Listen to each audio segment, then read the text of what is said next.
हम लोग 11th के टॉपिक पढ़ेंगे मैथ्स में। हम लोग इसके पहले लेक्चर 1 में हम लोग ऑलरेडी सेट्स का रिप्रेजेंटेशन पढ़ चुके थे, टाइप्स ऑफ सेट्स पढ़ चुके थे, सबसेट्स के तक हम लोग पढ़ चुके थे। आज इसके लेक्चर 2 में हम लोग सेट्स के 11th क्लास के टॉपिक है, ठीक है। तो हम लोग सबसेट के बाद डिस्कस करेंगे पावर सेट के बारे में।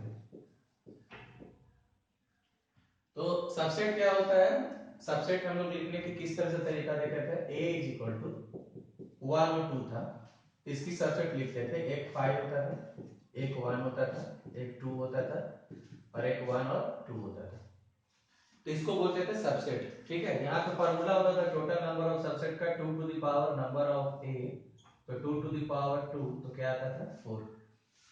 तो सब पावर सेट जो है सो सबसेट के बेसिस पे निर्भर करता है, ठीक है ना। पावर सेट को डिफाइन करने के लिए क्या है तरीका कि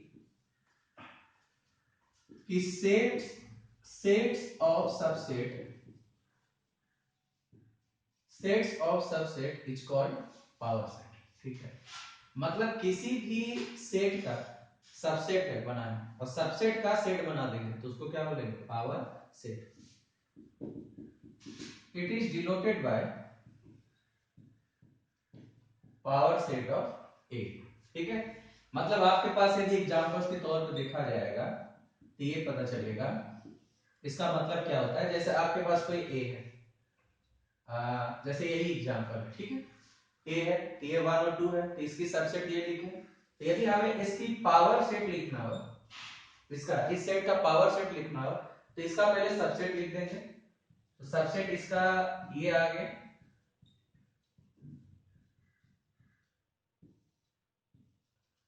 ये चीज आ जाएगा। तो क्या हो गया, सबसेट का सेट। सेट बनाने का मतलब क्या होता है, फिर से कर्ली ब्रैकेट लगा देंगे, ठीक है। ये हो गया पावर सेट। अच्छा, तो इसका मतलब क्या समझ में आ रहा है कि पावर सेट का जो एलिमेंट होता है, पावर सेट का जो एलिमेंट होता है वो एलिमेंट सेट का क्या होता है, सबसेट होता है। जैसे आप देखो यहाँ पे 1 जो है that is the member of क्या है, पावर सेट है। तो हम बोल सकते हैं कि ये जो देखो ये इसका क्या है, ये जो है इसका क्या है, मेंबर है। तो बोल सकते हैं कि ये जो होगा वो सबसेट किसका होगा, ठीक। यानी यहां से एक बात पता चल गया, ठीक है, कि यदि x कोई यदि मेंबर रहेगा किसका, पावर सेट का, तो ये जो x होगा वो सबसेट किसका होगा, a। यदि x belongs to power set then x is a subset of a। तो यहाँ पर पावर सेट का मतलब समझ में आ गया कि पावर सेट में क्या क्या होता है, ठीक है, जनरली। और इसमें कुछ ज्यादा चीज पढ़ना नहीं, ठीक। उसके बाद हमारे पास एक आता है यूनिवर्सल सेट। यूनिवर्सल सेट को जनरली हम लोग डिनोट करते हैं, डिनोटेड बाय कैपिटल यू, और यहाँ पर देखो ये लगाते हैं, ये लगाना जरूरी है, ठीक है। यूनिवर्सल सेट क्या होता है, जितने भी सेट है सारे सेट को यदि मिला दिया जाए तो उसको क्या बोलेंगे, यूनिवर्सल सेट। तो मतलब कह सकते हो कि universal set is the largest set among collection of set. Universal set it is the largest sets among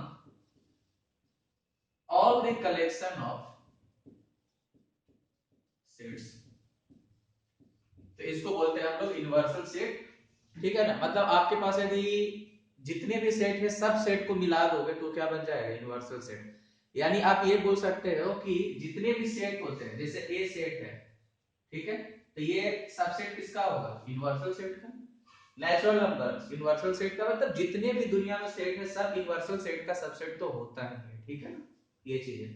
तो यहाँ पर हम लोग जनरली दो चीज देख लिए, पावर सेट और यूनिवर्सल सेट देख लिए, ठीक है। अब हम लोग यहाँ पर देखेंगे कि सेट रिप्रेजेंटेशन मतलब सेट का ऑपरेशन, सॉरी सेट का ऑपरेशन पढ़ेंगे और वेन डायग्राम पढ़ेंगे, ठीक है। तो ये सेट का ऑपरेशन क्या क्या होता है ये ज्यादा इंपॉर्टेंट है, ठीक है ना। सेट का ऑपरेशन और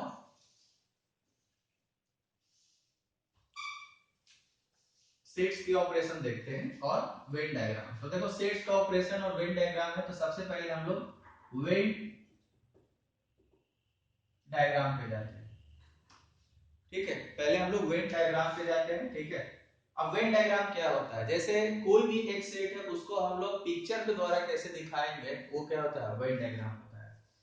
जैसे यहाँ पे क्या क्या हम लोग समझ सकते हैं कि जैसे यूनिवर्सल सेट को हम लोग डिनोट करने के लिए रेक्टेंगल का यूज करते हैं। किस चीज का यूज करेंगे, रेक्टेंगल के लिए। अच्छा, अब पता है कि यूनिवर्सल सेट जो होता है वो सारे सेट का सबसेट होता है। मतलब तब देखो जो भी सेट हमें दिखाना रहेगा, मान लेते हैं कि सेट ये है तो इसको हम लोग सर्कल से दिखाएंगे। किसे दिखाएंगे, सर्कल से दिखाएंगे। जितने भी सेट हमें दिखाना होगा वो किसे दिखाएंगे, सर्कल से दिखाया जाएगा। ठीक है, तो अब इसमें जैसे देखो आप मान लेते हैं कि आपको A is a subset of B दिखाना है, तो इसका मतलब क्या हो गया, A का सारा एलिमेंट किसमें है, B में है। A की सारा एलिमेंट B में है। तो आप देखो इसको यदि हमें दिखाना होगा तो किस तरह से दिखाएंगे, ये A है ये B है।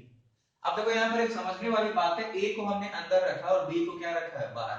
यानी इसका मतलब क्या है कि A की जितनी एलिमेंट्स वो सब B के अंदर है, पर B का सारा एलिमेंट A का अंदर नहीं है। तो जब भी हमको A is a subset of B दिखाना होगा तो इसको हम लोग इस तरीके से दिखाएंगे। ठीक है, उसके बाद ऐसा भी हो सकता है कि कोई ऐसा दो सेट है जिसमें कोई कॉमन एलिमेंट नहीं है। ठीक है, two sets A and B having no common element, तो फिर कैसे दिखाएंगे, दोनों सर्कल को इंटरसेक्ट नहीं कराएंगे, ये हो जाएगा। अच्छा, एक ऐसा भी हो सकता है कि two sets A and B having common elements, two sets A and B having common element, तो मतलब क्या है, कुछ पार्ट इसकी कॉमन है तो इसको हम लोग इंटरसेक्ट दिखाएंगे। तो जो ये वाला पोर्शन है ये A सेट है ये B सेट है, ये वाले पोर्शन जो है ये क्या दिखाएगा, ये वाला पोर्शन कॉमन वाला दिखाएगा, ये वाला पोर्शन का क्या दिखाएगा, कॉमन वाला दिखाएगा। ठीक है, अब हमारे पास थ्री सेट्स है जिसमें कुछ ना कुछ कॉमन है, थ्री सेट दे रखा है, एक ए है एक बी है एक सी है, तब कैसे दिखाएंगे,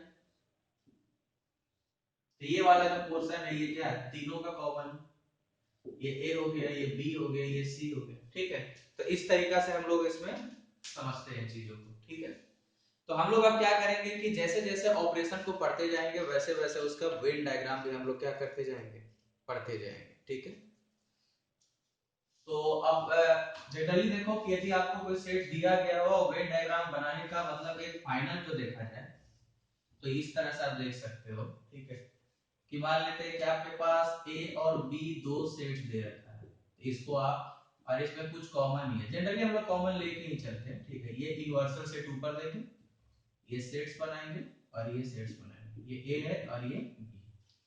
ठीक है, थ्री सेट्स के बारे में दिया हो रहेगा तो ये आपको बनाना यूनिवर्सल सेट है जिसको रेक्टेंगल्स दिखाते हैं, क्योंकि सारे सेट इसके सबसेट होते हैं इसलिए इस ए और बी को हम लोग अंदर रखेंगे। ठीक है, अब यदि ऐसा है, ये रेक्टेंगल दी बना दिए और ये तीनों सेट्स को हमने क्या कर दिया, ऐसे कर दिया। ठीक है, तो ये जो हो जाएगा वेन डायग्राम के हिसाब से हम लोग देखेंगे तो ये थ्री सेट्स के बारे में आ जाएगा। ठीक है, अब हम लोग क्या करेंगे कि ऑपरेशन को पढ़ते जाएंगे। ठीक है, उसके बाद हम लोग उसका वेन डायग्राम करते जाएंगे। ठीक है, तो कितने हैं सेट ऑपरेशन, तो सेट ऑपरेशन में सबसे पहला क्या होता है, यूनियन, फिर क्या होता है इंटरसेक्शन, इसको हम लोग यू से दिखाते हैं। कंफ्यूजन नहीं होना चाहिए कि यूनिवर्सल सेट और यूनियन, यूनिवर्सल सेट में हम लोग इसको यू लिखते हैं पर ऊपर भी इस तरह से करते थे, इसमें नहीं करते। इंटरसेक्शन को हम लोग इस तरह से करते हैं। इसके बाद आपके पास एक आता है डिफरेंस, तो डिफरेंस को हम लोग माइनस से दिखाते हैं। ठीक है, इसके बाद एक आता है सिमेट्रिक डिफरेंस, सिमेट्रिक डिफरेंस, इसको हम लोग इससे दिखाते हैं, इसको हम लोग पढ़ते हैं डेल्टा। ठीक है, इसके बाद हम लोग यूनियन हो गया, इंटरसेक्शन हो गया, डिफरेंस हो गया, कॉम्प्लीमेंट ऑफ सेट ए रहेगा, तो इसको हम लोग दिखाएंगे ए डैश या ए पे सी रख देंगे, ठीक है। तो आपका यूनियन हो गया, इंटरसेक्शन हो गया, डिफरेंस हो गया, सिमेट्रिक डिफरेंस हो गया, और फिर कॉम्प्लीमेंट ऑफ सेट ए हो गया, ठीक है। इस तरीके से हम लोग ये ऑपरेशन हम लोग यहाँ पे एक एक करके पढ़ेंगे। सारे ऑपरेशन का मतलब क्या होता है ये पढ़ेंगे, फिर वेन डायग्राम कैसे बनाएंगे, फिर उसका क्या क्या और यूज होता है, इस तरह से उससे रिलेटेड क्या क्या प्रॉपर्टी होता होगा, ये चीज पढ़ेंगे, ठीक है ना। उससे सारी चीज ये करते जाएंगे, ठीक। तो वन बाय वन हम लोग पढ़ते जाते हैं। सबसे पहले हम लोग किसके बारे में पढ़ते हैं, यूनियन के बारे में। तो देखो यूनियन क्या होता है, यूनियन को हम लोग यू से दिखाते हैं, ठीक है। तो यूनियन का देखो सबसे पहले डेफिनेशन क्या है कि जैसे मान लेते हैं कि आपके पास कोई गिवन दो सेट दिया गया हो, गिवन टू सेट्स या टू से ज्यादा भी, ए और बी। तो इसका जो यूनियन होता है, union of A and B, इसको हम लोग ऐसे बनाते हैं, ठीक है। तो ए यूनियन बी का मतलब कैसे, क्या क्या निकालने का मतलब क्या होता है, ए यूनियन बी का मतलब होता है कि combine all elements of A and B, ठीक है। तो जैसे कोई C is equal to A union B है, तो ए सेट है बी सेट है ये है, तो ये जो C का कोई भी मेंबर होगा या तो A का होगा या B का होगा। यानी आप ऐसे समझो कि यदि X is a member of A union B है, तो वो X या तो A का होगा या X किसका होगा, B का। यदि X is a member of A union B रहेगा तो क्या रहेगा, X मेंबर A का रहेगा या X मेंबर B का रहेगा। जैसे हम लोग इसको एग्जांपल से समझ सकते हैं, जैसे A इज इक्वल टू आपका 1 और 2 है, और B इज इक्वल टू 3 4 और 5 है। अब आपको निकालना है A यूनियन B। तो क्या बताया, दोनों सेट को कंबाइन कर देना है। तो पहला वाले को लिख दो 1 और 2, सेकंड वाले को लिख दो 3 4 और 5। अब इसमें से कोई भी एलिमेंट लिखाओ, 2 इज ए मेंबर ऑफ ये, तो 2 मेंबर या तो ए का होगा या 2 मेंबर बी का होगा। और का मतलब क्या होता है, उसमें से कोई एक। तो 2 मेंबर किसका है, ए का है, 2 मेंबर बी का नहीं, तो किसी में किसी एक जगह पे वो रहेगा ही। तो यूनियन का मतलब समझ में आ गया हो, ठीक है। जैसे हमारे पास ए है 1 और 2 है, और बी जो है सो 2 और 3 है, और सी जो है सो 3 और 4 है। अब हमें कोई पूछ दिया कि A union B union C, तीनों को कंबाइन करना है, तो कैसे बनाएंगे, 1 2 3 और 4।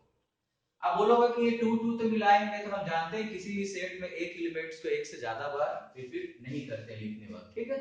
तो 1 2 3 4 ये सारे आपका बन गया। तो ये चीज एक बहुत इंपॉर्टेंट है, इसको ध्यान देना। यदि x is a member of A union B, means that क्या होगा कि x मेंबर किसका है, a का, और x मेंबर किसका है, b का, ठीक है। अब हम लोग इसका वेन डायग्राम देखते हैं कि वेन डायग्राम कैसा होगा।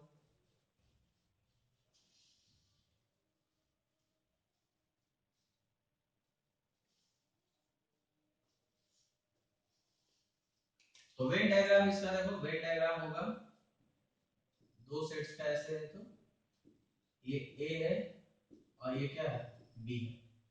तो हमको a यूनियन b का निकालना है। तो क्या होगा, इसमें शेडेड रीजन से बताते हैं। तो शेडेड रीजन देखो क्या होगा, सारे जगह ये हो जाएगा a यूनियन b, ठीक है। अब इसमें सब रिजल्ट्स होता है, हमें रिजल्ट्स को ध्यान में रखना है, ठीक है।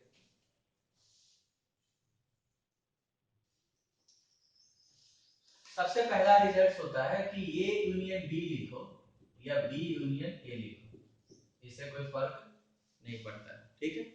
उसके बाद किसी भी सेट को खुद के साथ यूनियन करोगे तो ऑलवेज क्या आएगा, ए आएगा। इसके बाद ए को यूनियन करोगे 5 के साथ, ए और इसमें कुछ नहीं है, तो ए में जो रहेगा वही रह जाएगा, ठीक है। ये हो गया।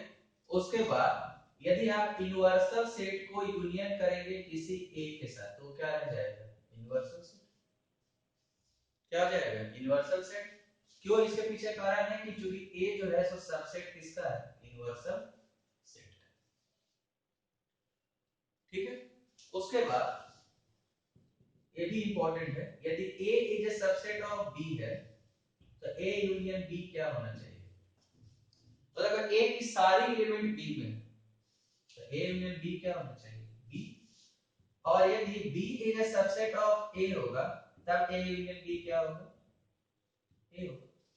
देखो इस चीज को हम लोग ऐसे समझते हैं, ये दोनों एग्जांपल को हम लोग ऐसे समझते हैं कि ए हमने लिया 1 और 2 लिए और बी जो लिया 1 2 और 3 लिए, तो यहाँ पे ए इज ए सबसेट ऑफ क्या है? बी। तो यहाँ पर यदि हम लोग ए यूनियन बी निकालते हैं तो क्या आएगा? 1 2 3 आएगा, ये क्या है? बी है। ये इस तरीके से यहाँ पे हम लोग समझ सकते हैं, ठीक है, कि क्या होता है, ठीक है। और देखो यदि A union B union C रहेगा तो इसको हम लोग A union B union C लिख सकते हैं, ठीक है। तो यूनियन से रिलेटेड ये आपका 6 रिजल्ट्स यहाँ पे आप देख सकते हो, ठीक है, कि इस तरीके से कैसे कैसे आता है।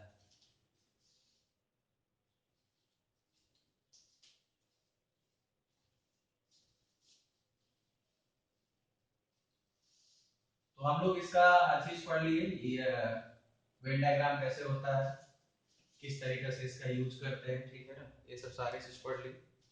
अगला हम लोग पढ़ेंगे इंटरसेक्शन,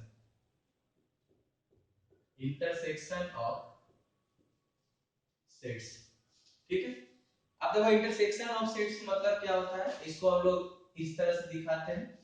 ये मतलब होता है इसमें जो कंटेंट करता है वो कॉमन एलिमेंट करता है। क्या करता है? Common element.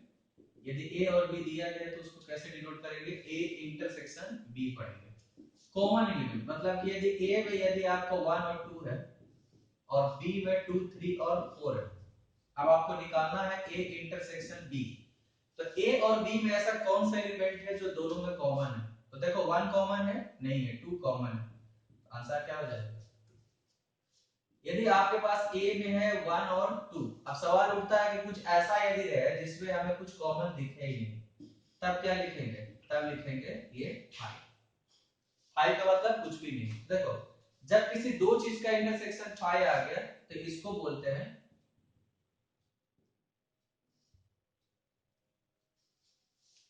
ये समझो कि if a intersection b is equal to 5, then a and b are disjoint sets and vice versa। मतलब कि यदि a इंटरसेक्शन b ये रहेगा तो वो लिख सकते हैं, और यदि डिसजॉइंट रहेगा तो ये लिख सकते हैं। मतलब कहीं यदि गिवन आपको है कि a और b जो है सो डिसजॉइंट सेट है तो आप ले सकते हो intersection b is equal to 5। तो आप लोग इंटरसेक्शन का मतलब समझे कि कॉमन एलिमेंट्स होता है, ठीक है। यानी आप देखो यदि कोई भी x is a member of a intersection b रहेगा तो आप क्या बोलोगे? x मेंबर a का है एंड x जो मेंबर है वो किसका है? देखो यूनियन में और ब्रेक होता है, इंटरसेक्शन में क्या होता है? एंड ब्रेक होता है, ठीक है। तो यदि ये ऐसा रहेगा तो इसको हम लोग इस तरह से देख सकते हैं। इसका वेन डायग्राम आप खुद बना सकते हो, इसका किस तरह से बनाया जा सकता है। यदि इस तरह से ऐसा रहेगा, ये यूनिवर्सल सेट है, तो हम लोग इसका क्या बात करते हैं? कॉमन एलिमेंट्स के। तो कॉमन एलिमेंट्स को क्या करते हैं? सेट करते हैं। तो ये जो होगा ये क्या हो जाएगा आपका? वेन डायग्राम भी हो गया, सारा चीज हो गया कि किस तरह से क्या होता है ये, ठीक है।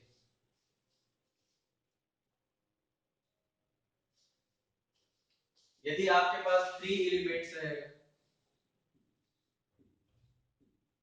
तब कॉमन क्या होगा? ये पार्ट,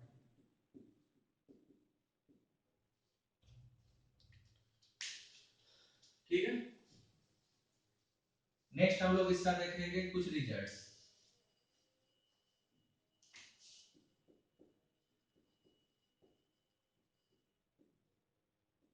सम रिजल्ट्स। सब रिजल्ट में सबसे पहला क्या आता है? यदि A इंटरसेक्शन B है तो इसको क्या लिखोगे? B intersection A। यदि A इंटरसेक्शन A करोगे तब क्या आएगा? A, ठीक है।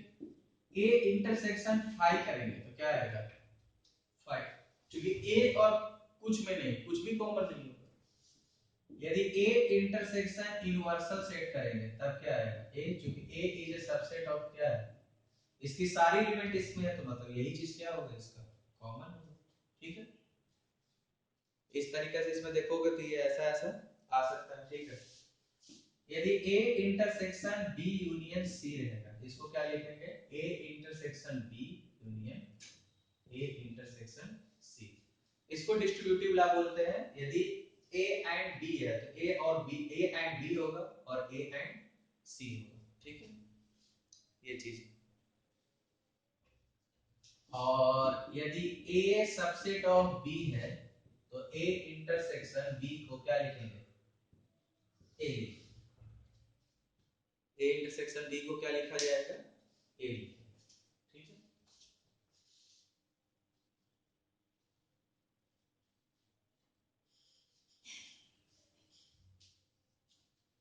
अब हम लोग इसमें कुछ एग्जांपल्स लेते हैं। जैसे a इज इक्वल टू आपका 1 और 2 दे रखा है, b जो है सो 3 और 4 दे रखा है, c जो है सो 1 2 3 और 4 दे रखा है। अब आपको निकालना है a intersection b union c, तो कैसे निकलेगा। ठीक है, तो देखो इसमें निकालने के लिए सबसे पहले हम लोग क्या निकाल लेते हैं b यूनियन c। तो b यूनियन c क्या होगा, यहाँ यहाँ कंबाइन करना है, तो क्या होगा 1 2 3 और 4। अब हम लोग निकालते हैं A intersection B union C। तो A क्या है 1 और 2 है, और ये क्या है 1 2 3 और 4। अब क्या है इस सेट में दोनों में क्या करना है, सॉरी यहाँ पे क्या दे रखा है इंटरसेक्शन, तो इंटरसेक्शन। अब इस दोनों में कॉमन क्या क्या होगा, तो 1 और 2 होगा, ये इसका क्या हो जाएगा आंसर हो जाएगा।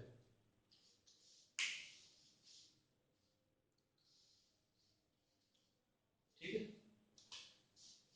यदि हमें इसमें निकालना होता है A intersection B intersection C, तीनों में कॉमन क्या है, तो ऐसा कोई एलिमेंट नहीं है जो तीनों में कॉमन है, ठीक है हो जाएगा।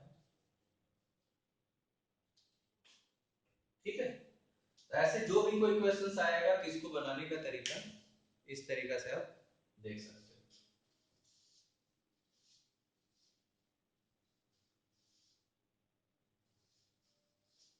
नेक्स्ट हम लोग देखेंगे डिफरेंस ऑफ सेट। नेक्स्ट देखेंगे difference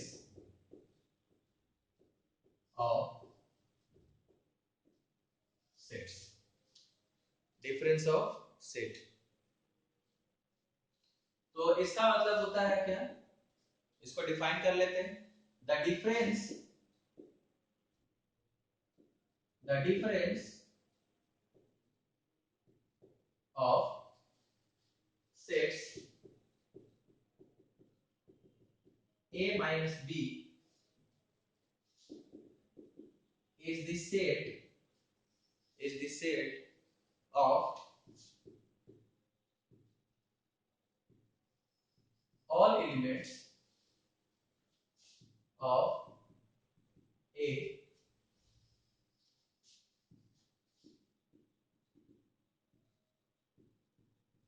which do not belong to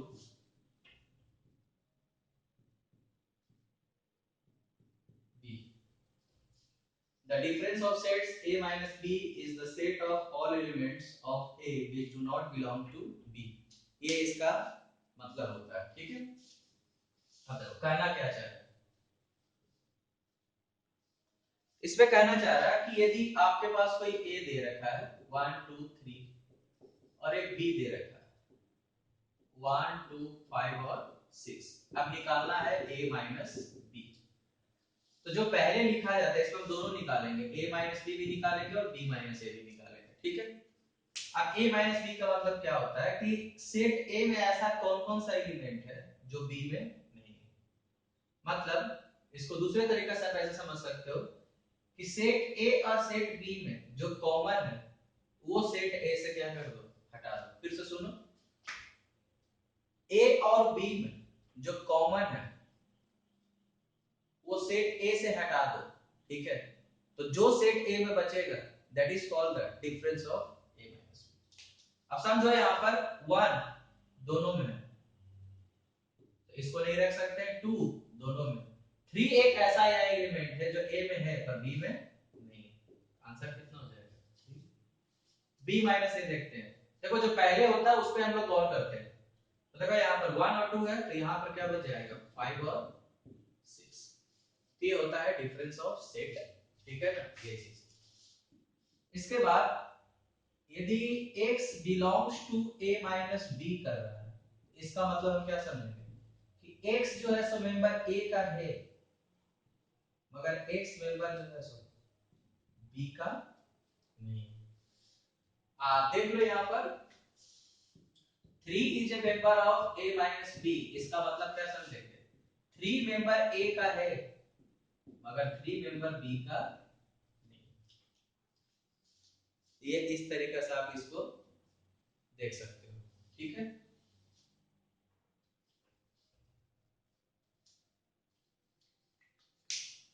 आगे समझ में यहाँ तक?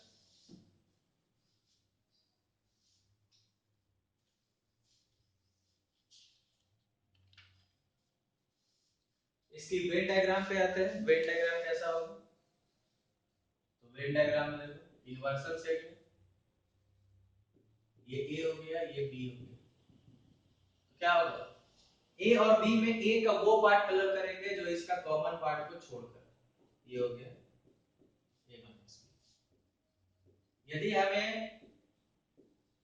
ए है और ये बी है, और यदि बी माइनस ए करना होगा तो इसको,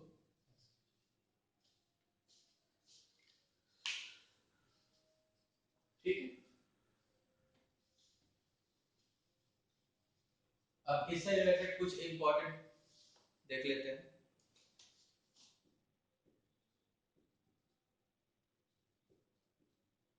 some results related to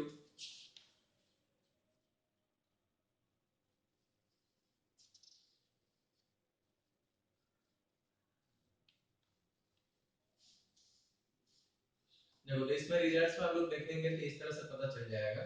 सबसे पहला, ठीक है,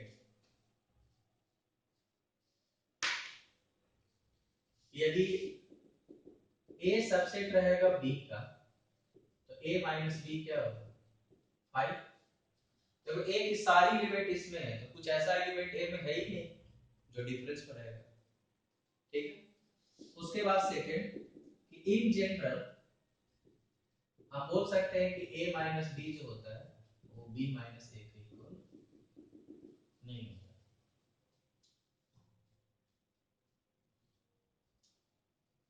ठीक।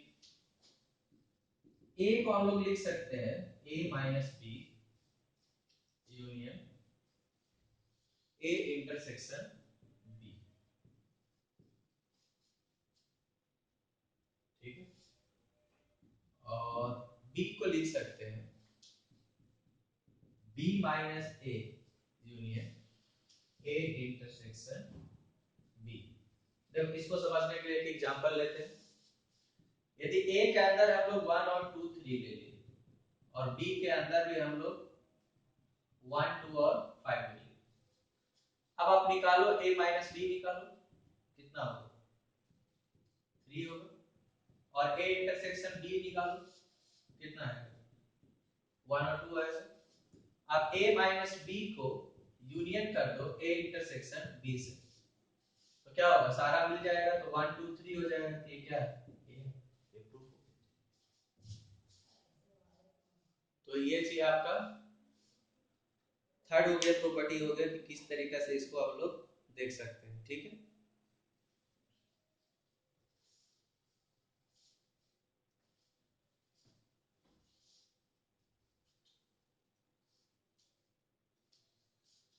इसके बाद एक टर्म्स आता है सिमेट्रिक डिफरेंस।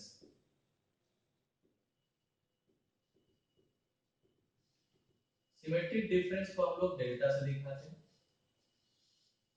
सिमेट्रिक डिफरेंस होता है क्या? जैसे a डेल्टा b है, ये क्या होता है? a minus B union b minus,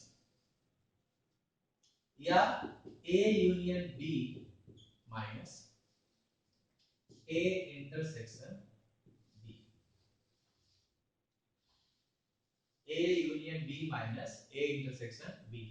symmetric difference को हम लोग ऐसा समझ सकते हैं कि यदि हम लोग एक ही चीज में ए डेल्टा बी का हम वेन डायग्राम बनाते हैं, ये ए है और ये बी, तो पहले देखो क्या बनाना है, ए माइनस बी का, ए माइनस बी ऐसा हो जाए, ये किसका होगा, ए माइनस बी का। अब हम लोग किसका बनाते हैं वेन डायग्राम,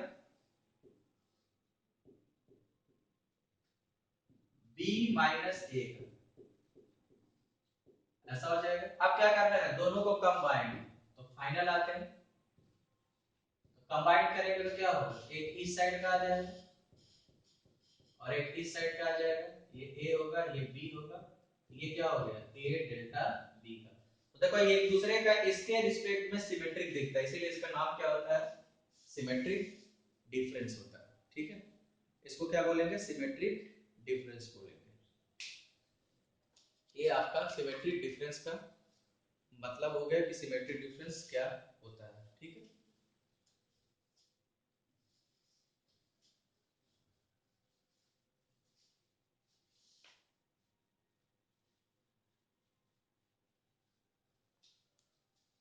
नेक्स्ट हम लोग देखेंगे कॉम्प्लीमेंट ऑफ सेट।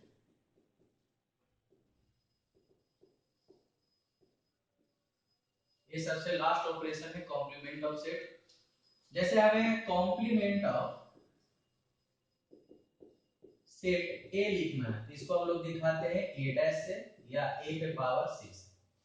जनरली हम लोग ये वाला ज्यादा यूज करते हैं। ठीक है, अब ये ए डैश कैसे होता है, निकालना क्या होता है, ए डैश का मतलब होता है कि यूनिवर्सल सेट में से ए को माइनस कर दे। यदि हमारे पास बी डैश रहेगा तो यूनिवर्सल सेट में से बी को माइनस कर दे।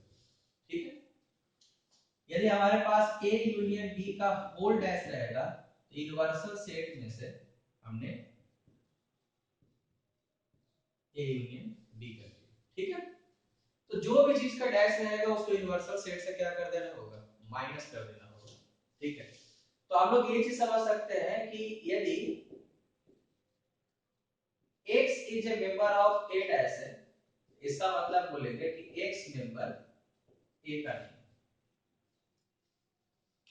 x मेंबर ए का नहीं होगा। ठीक है, अब समझो क्या है, जैसे मान लेते हैं कि हमारे पास यूनिवर्सल सेट दे रखा है कुछ 1 2 3 4 5 6 7 और एक ए दे रखा है, ये है 1 2 3 4। ठीक है, अब हमें निकालना है ए डैश, तो क्या होगा, यूनिवर्सल सेट माइनस ए। यूनिवर्सल सेट में ऐसा कौन सा एलिमेंट है, तो 5 6 और 7।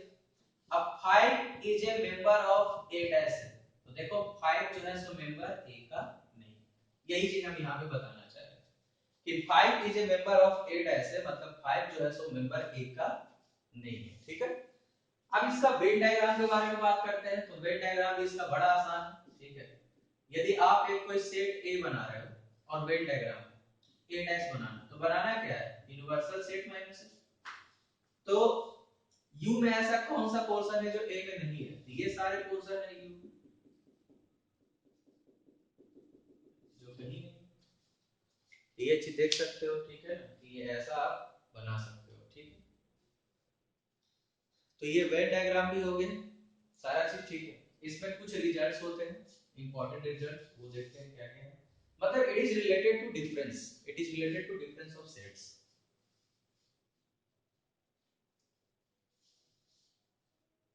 तो आप हम लोग यहाँ पर और आते हैं, कुछ रिजल्ट देखते हैं। जैसे सबसे पहला रिजल्ट ये कि ए डैश को हम लोग क्या लिखेंगे, यूनिवर्सल सेट माइनस है। सेकंड रिजल्ट हम लोग क्या देख सकते हैं, यदि हम यूनिवर्सल सेट का डिफरेंस देख लेंगे, तो आप समझो यूनिवर्सल सेट को यूनिवर्सल सेट में माइनस कर देंगे, तो ये क्या आ जाएगा, 5। यदि हम किसी भी सेट को उसी के साथ माइनस कर देंगे तो कुछ बचेगा ही नहीं, क्योंकि सारा उसमें कॉमन ही है। ठीक है, उसके बाद देखो थर्ड, उसके बाद थर्ड देखो कि यदि हम किसी ए डैश को दो बार डैश लगा देंगे, मतलब डैश का डैश निकाल देंगे, तो क्या हो जाएगा, ये हो जाता है ए। डैश का डैश निकालेंगे तो क्या बन जाएगा, ए बन जाएगा। इसके बाद हम लोग फोर्थ आएंगे, यदि हम फाइव डैश करेंगे तो ये क्या होगा, यूनिवर्सल सेट माइनस फाइव, तो कुछ है ही नहीं कॉमन, तो ये क्या हो जाएगा, यूनिवर्सल सेट।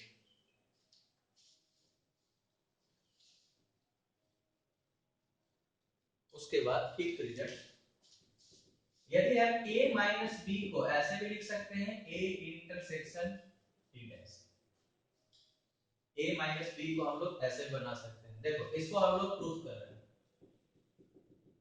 प्रूफ कर रहे हैं किससे, वेन डायग्राम से। अब देखो यहाँ पे सीख भी लोगे कि वेन डायग्राम से कैसे प्रूफ करते हैं। तो पहले हम लोग एलएचएस पार्ट का वेन डायग्राम बनाएंगे। एलएचएस पार्ट का वेन डायग्राम के बारे में बात करेंगे तो ये ऐसा होगा, ठीक है। अब हम लोग किसके पार्ट बनाएंगे, आरएचएस पार्ट का बनाएंगे, ठीक है। आरएचएस पार्ट का वेन डायग्राम बनाना देखो बड़ा आसान है। पहले हम लोग किसका बनाएंगे, बी डैश का, तो बी डैश का वेन डायग्राम ये हो जाएगा ऐसा, हो जाएगा। बी को छोड़कर हर जगह कलर कर देंगे। अब इसको क्या करना है कि यूनिवर्सल सेट इसको ए के साथ बी डैश को इंटरसेक्शन करना है, मतलब इस पूरे पार्ट को ए के साथ कॉमन देखना है, तो यही पार्ट आएगा सर। अब देख लो कि ये वाले का वेन डायग्राम और ये जो पिक्चर फर्स्ट है और पिक्चर जो थर्ड है, ये जो दोनों है, ये दोनों क्या है, सेम दिख रहा है। इसका मतलब ये दोनों क्या हो गया, प्रूफ हो गया। ये दोनों क्या हो गया, प्रूफ हो गया, ठीक है। अच्छा इस ये तो एक तरीका से हमने वेन डायग्राम से प्रूफ करके दिखा दिया, ठीक है। अब इसी को हम लोग दूसरे मेथड से प्रूव करके दिखा रहे हैं, that is called the analytical method, that is called the analytical method. वो देखो क्या कहता है एनालिटिकल मेथड इसका। हम लोग को यदि समझो पहले कि एनालिटिकल मेथड में क्या होता है, यदि हमें एलएचएस इज इक्वल टू कोई आरएचएस प्रूव करना है, तो कोई भी दो सेट इक्वल कब होगा, जब एलएचएस सबसेट हो जाएगा आरएचएस का और आरएचएस सबसेट हो जाएगा एलएचएस का। अब किसी चीज की सबसेट कैसे दिखाते हैं, तो मान लेते हैं कि x कोई मेंबर है एलएचएस का, हम लोग इसको प्रूव कर रहे हैं कि x मेंबर किसका है, आरएचएस का, ये प्रूफ हो गया। ऐसे यहाँ पे कैसे वाला करेंगे, y is a member of RHS और प्रूफ कर देंगे कि y जो मेंबर है वो एलएचएस का भी है, तो प्रूफ हो गया। तो तीन स्टेप में ये चीज प्रूफ हो जाता है, ठीक है। तो सेम चीज इसकी प्रूफ हम लोग ऐसे भी बना सकते हैं एनालिटिकल मेथड से। तो देखो एनालिटिकल मेथड से जब करेंगे तो कैसे कैसे दिखेगा ये, इसको हमें प्रूव करने के लिए दो चीज प्रूव करना होगा। फर्स्ट कि a minus b that is the LHS is a subset of a intersection b dash और a intersection b dash is a subset of a minus b। अब देखो यहाँ पर फॉर फर्स्ट के लिए हमें क्या प्रूव करना पड़ेगा, let x is a member of a minus b। हमने कुछ भी मान लिया इसका, यही प्रूव कर देंगे कि x मेंबर उसका है। तो डिफरेंस को क्या लिखते हैं, x is a member of a and x is a not member of b। क्या हो जाएगा, x is a member of a and x is a member of b dash। देखो ये कैसे आया है, जब x मेंबर b डैश होता है तो x मेंबर नहीं होता b का, यदि x मेंबर b का नहीं है मतलब वो मेंबर किसका है, b डैश का। अच्छा एंड को क्या लिखते हैं, इंटरसेक्शन, यानी x is a member of a intersection b dash। देखो इस एंड की जगह पर हम लोग ये लिख दिए, देखो हमने ये माना था ये चीज ला दिया, तो प्रूफ हो गया ना कि a माइनस b जो है सबसेट किसका है, a इंटरसेक्शन b डैश। इसी का सिमिलरली अपोजिट कर लेंगे, यदि यहां से यहां पढ़ेंगे तो सेकंड वाला प्रूफ हो जाएगा, ठीक है। इससे हम लोग बोल सकते हैं कि a minus b is equal to a intersection b dash हो जाएगा। ये चीज बहुत जगह काम करेगा, ठीक है। इसके बाद सिक्स रिजल्ट किसका आता है, यदि हम a को इंटरसेक्शन करेंगे a डैश से तो हमेशा क्या आएगा, 5। अब देखो इसका बड़ा आसान तरीका है, अभी हमने पढ़ा कि a इंटरसेक्शन b डैश को क्या लिखते हैं, a माइनस b। तो a इंटरसेक्शन a डैश को क्या लिखेंगे, b की जगह पर a आ गई, a माइनस a, तो क्या आ जाएगा 5, प्रूफ हो गया।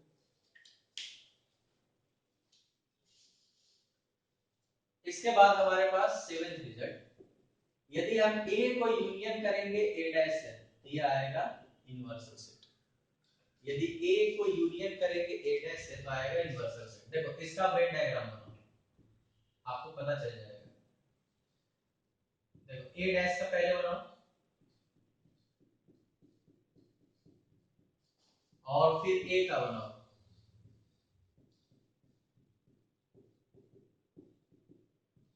अब इस दोनों को मिला दो,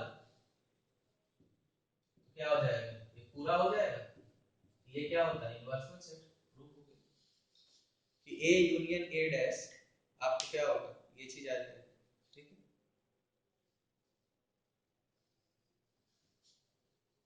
इसके बाद इसमें एक आता है लो, आता है एक आता है डी मॉर्गन्स लॉ।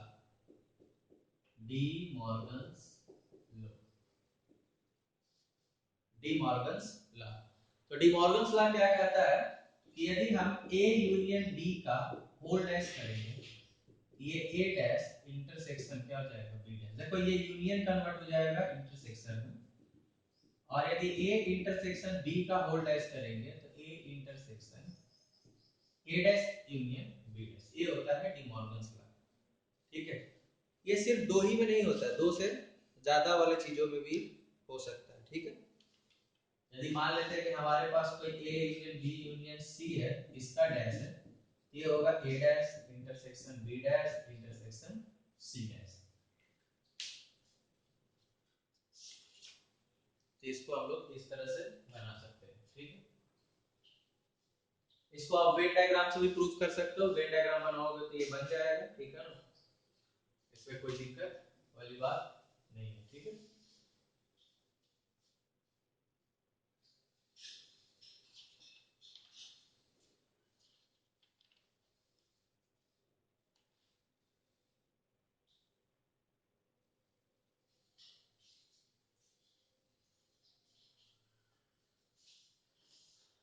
अब देखो यदि कोई एक क्वेश्चन से यहाँ पे हम लोग डिस्कस कर रहे हैं, यदि ए दे रखा है 1 2 और बी दे रखा है 2 और 3, अब आपको निकालना है ए डैश। ये क्या होगा, यूनिवर्सल सेट माइनस है। आप बोलोगे कि यूनिवर्सल सेट तो इसमें दिया हुआ ही नहीं।